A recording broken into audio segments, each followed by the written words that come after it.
What's up, guys? We are back with the second installment of my Volcanic Garden series, where I build and play different decks that I think could really benefit from the Volcanic Garden package, which is one of my favorite packages in Edison format, one of my favorite engines. So, I was inspired to build this deck and similar decks because of the recent YCS Providence top with Volcanic Garden.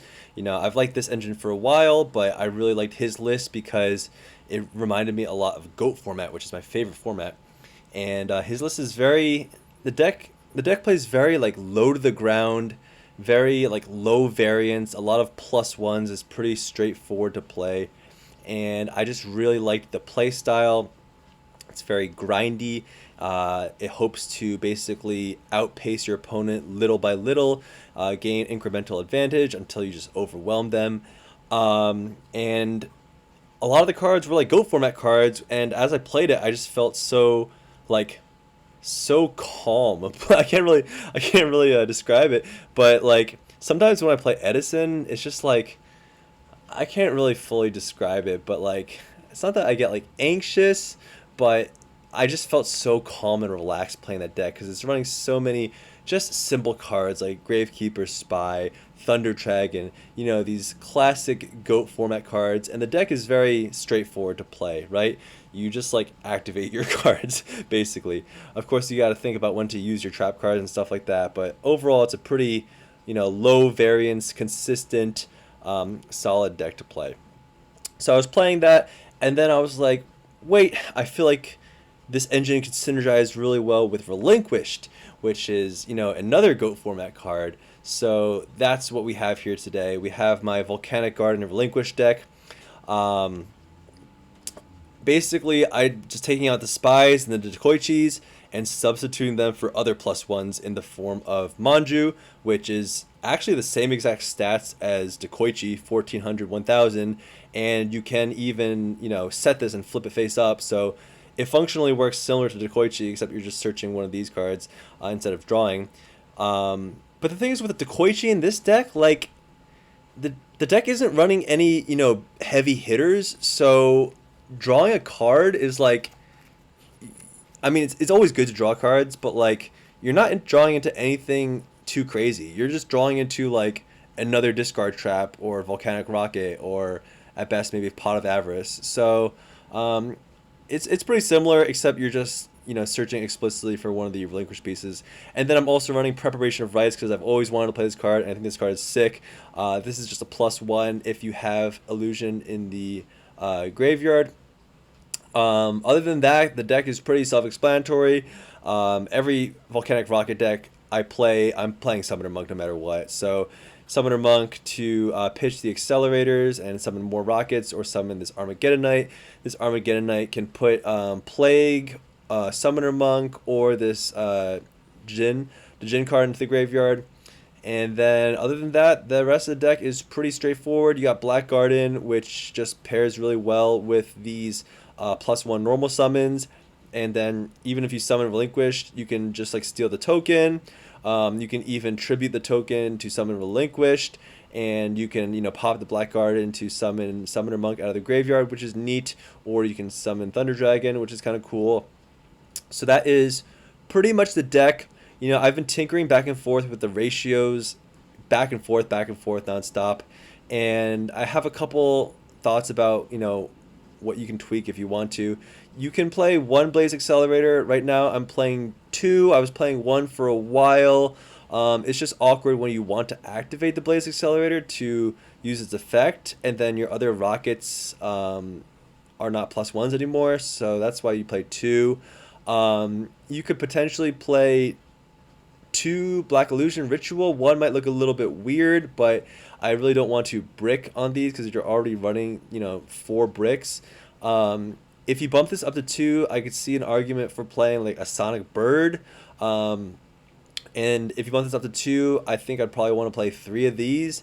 The idea being you try to get this into your hand and subsequently into the graveyard as fast as possible, whether you're searching off of Manju or Sonic Bird, or just hard drawing this, or activating this, or pitching it off of a trap.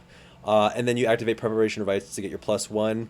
The only awkwardness is like you need to have these relinquished in the deck to activate this card. So if you're running 3 of these and 3 Manju, and like if you draw the relinquished, then you might not have targets for prep. So you can just kind of dead draw this, especially if you open up like multiples of these. Of course, you can always just search relinquished, but you want to get the +1. You do have the pot of avarice to put them back, but I think 3, especially since this deck is very slow and grindy, like when you get to the mid game, you're gonna run out of targets for these Manjus and these preps. So I'm trying out 2 and 1 right now. I don't know if I like this 1 that much. I could see myself. I kind of flip flop between bumping this up to 2 and bumping this up to 2. It's like they have their pros and cons. I already explained this one. This one, the pro of 2 is like you draw it more and you'll see it in tandem with relinquish more. So there's that. But that's pretty much it. The idea here is that you have Volcanic Shell, which is just free fodder for relinquished. Whether, so you pitch this to summon relinquish and then just replace itself with another shell. And your Thunder Dragons are also free fodder, etc. So that's pretty much the main deck. Extra deck doesn't really matter. You're only running 1 tuner, Plague Spreader, so you just have these like 6s that you can use. And then the side deck. Side deck is kind of teched out. So I got the Lava Golem.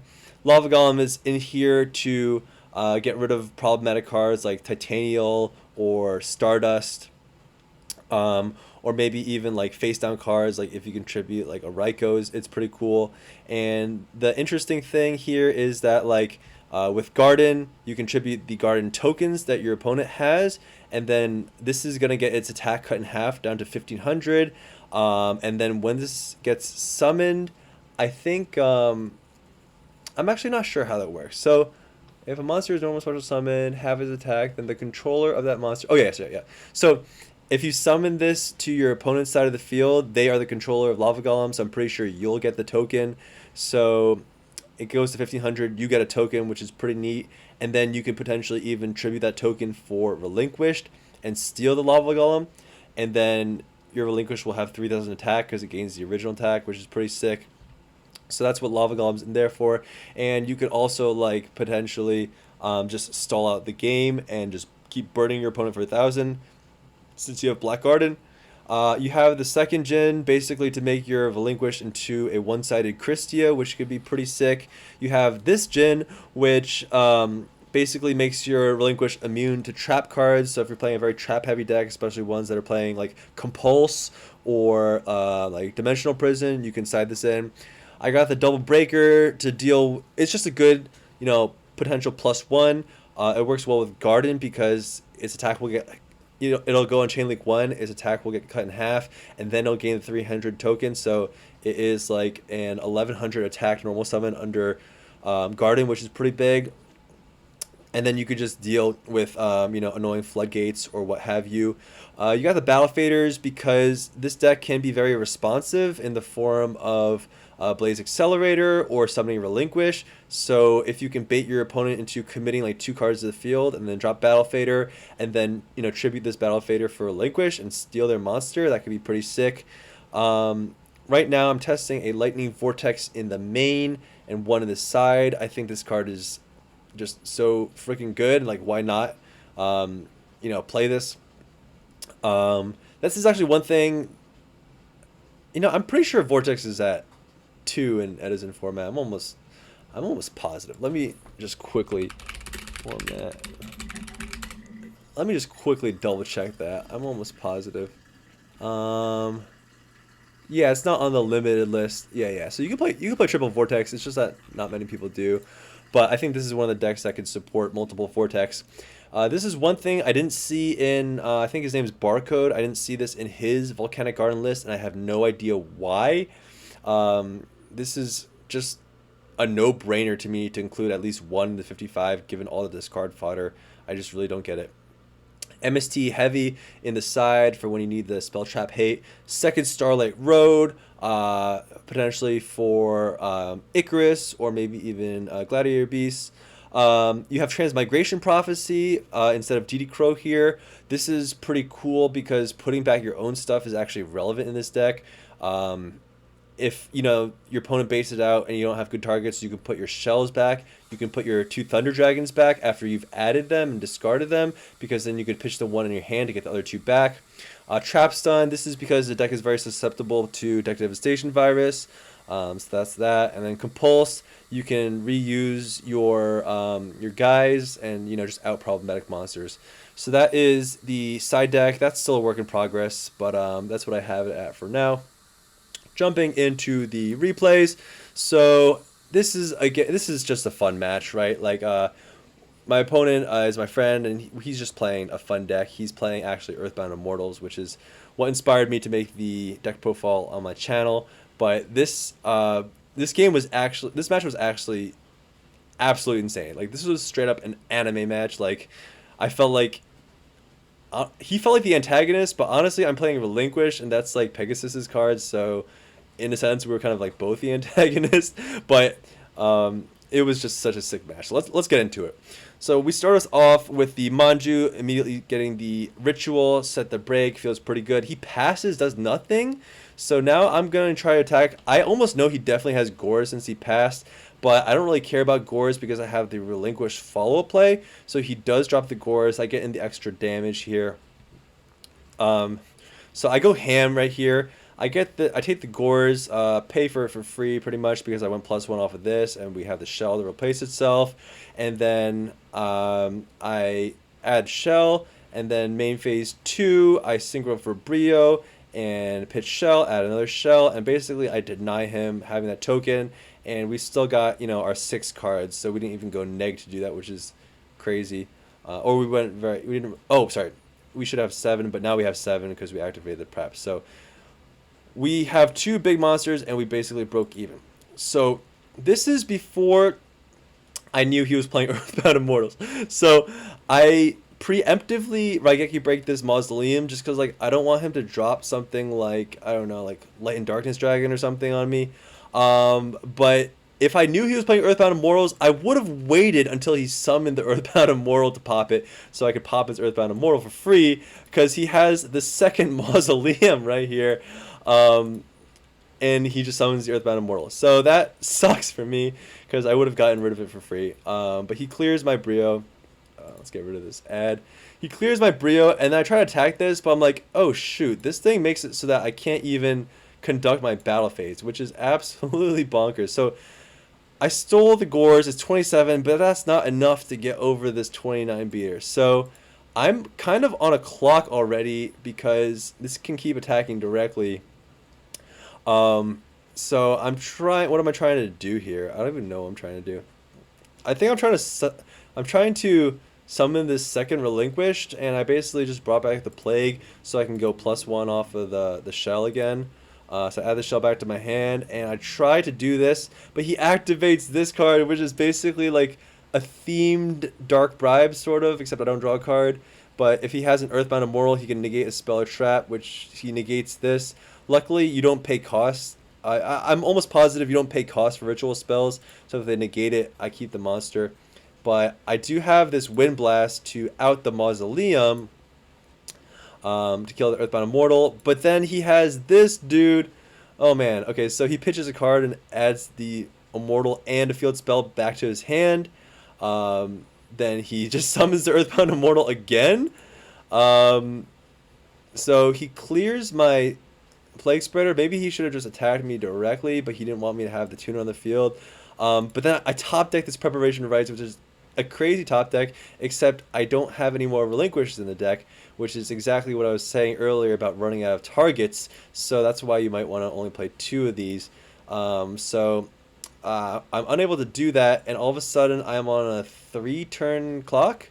Luckily, I do top deck this Volcanic Rocket, gets me the Accelerator, and lets me pop the thing. So we're chilling for now. End phase, he activates Fires of Doomsday.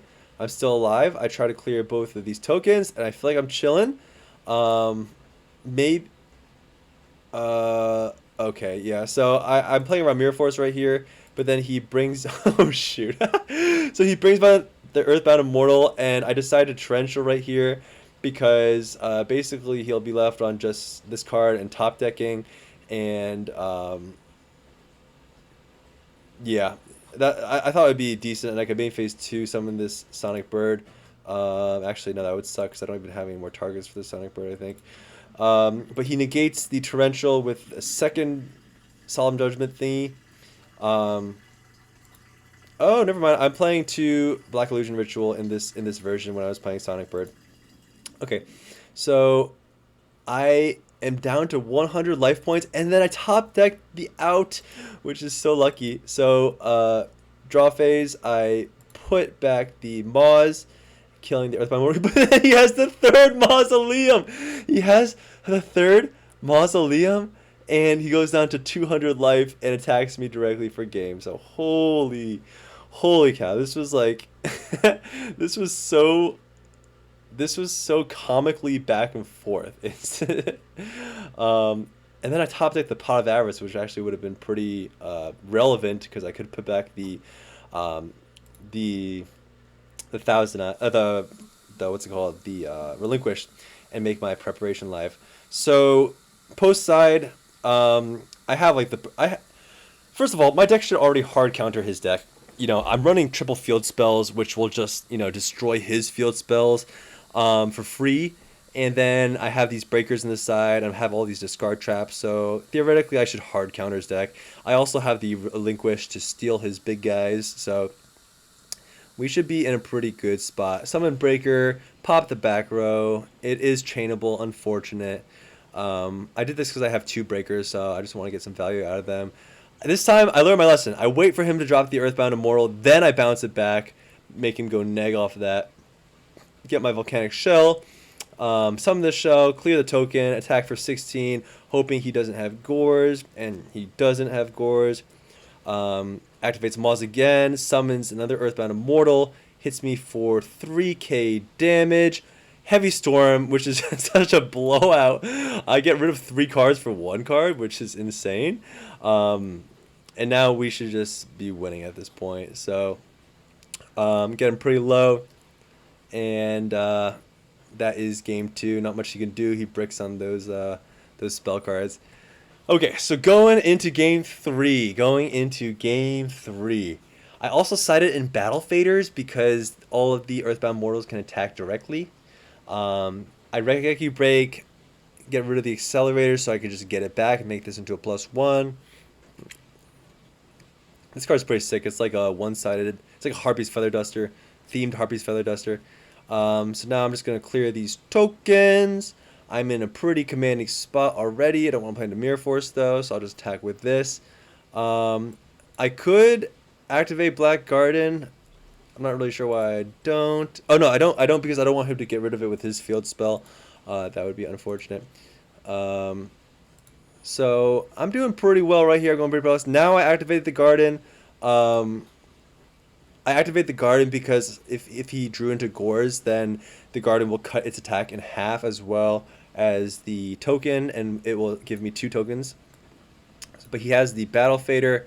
He has a Battle Fader. Now I just clear the Battle Fader, get in there for 1400, and he's kind of on the back foot.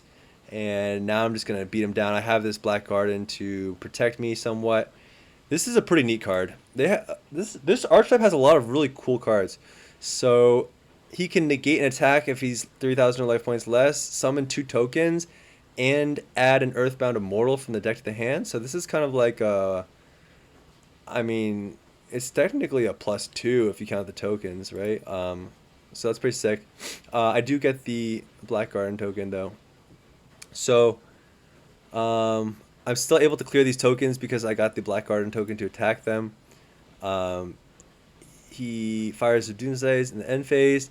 Next, he gets interesting play. So he pitches for a Hardened Armed Dragon, and presumably he's about to tribute for his Earthbound Immortal, which is pretty sick because this is the one where if it leaves the field... Yeah, if this leaves the field, he'll blow up my whole field and burn me for 800 each. That would be 4k damage. But I do have the out here, so I just clear his back row, make sure it's off the field, and I summon Relinquished, take his dude, and go for game. And I think this is really my only clean out to this because it hasn't left the field, so its effect doesn't trigger. Whereas if I like Karma Cut it or Wind Blast it, it's gonna trigger. So this was just like the perfect out, and that is game. That is game. So I know that wasn't a very competitive match because he's playing Earthbound Immortals, but oh, sorry about that. But I hope you can see what the deck can do, and I actually think that this deck, I don't know if it's as good as the Volcanic Garden deck that topped in the Ultimate Time Wizard Providence. Probably not, because it's running some bricks, and that deck has a lot of really good standalone cards like Spy and Dekoichi. But I think this deck is, one, a little bit more fun, two, has a little bit more explosiveness, and also has, you know, basically the same number of +1s, just like in a different flavor. So, yep, hope you guys enjoyed this video. Again, I will be making more videos showing off how you can use the Volcanic Garden engine, and I hope you guys enjoy. If you have any suggestions for decks that I can build with this engine, feel free to drop them in the comments. I'm always interested in crazy ideas, so hit me up. Or if you would ever like to be on the channel and you have a crazy idea that you'd like to play me with, hit me up as well. You can also find me on Discord. All right, peace out.